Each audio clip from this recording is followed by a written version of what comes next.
गुजरात के वडोदरा जिले के प्रसिद्ध तीर्थधाम चांदोद में मगरमच्छ द्वारा पशुपालक को खींच लिए जाने की खबर सामने आई है, जिसमें शिनोर गांव से गुजरती ओरसंग नदी में पशुपालक को नदी के तट से मगरमच्छ ने पानी में खींचकर मौत के घाट उतार दिया। विश्वामित्री नदी की तरह ओरसंग नदी में भी बड़ी संख्या में मगरमच्छ रहते हैं, जो कई बार हिंसक भी हो जाते हैं। ऐसी ही एक घटना का भोग भालोदरा के प्रवीण तड़वी बने, जो पशुओं को लेकर नदी के तट पर गए थे और इस दौरान मगरमच्छ ने उन पर हमला कर गहरे पानी में खींच लिया।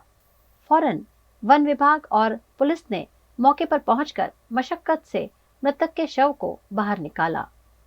ओरसंग नदीना पटना किनारे भालोदरा गामना प्रवीणभाई बचू देवजीभाई तड़वीने मगर खेंची गयो छे ते मेसेज मळता वन विभागनी टीम तात्कालिक घटना स्थळे पहोंची गई थी अने त्यां जईने स्थळ तपास करी तात्कालिक चाणोद पोलीस स्टेशन તેમજ મામલતદાર સાહેબશ્રી ડભોઈને તાત્કાલિક જાણ કરવામાં આવેલી।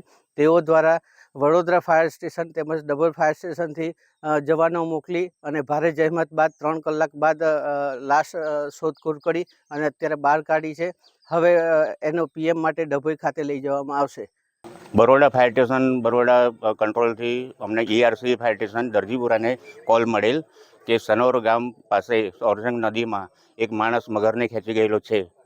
તો એ બચાવ કામગીરી માટે અમારી ટીમ બરોડા ERCથી આવેલ છે અને કામગીરી કરેલ છે અને માણસને બહાર કાઢેલ છે।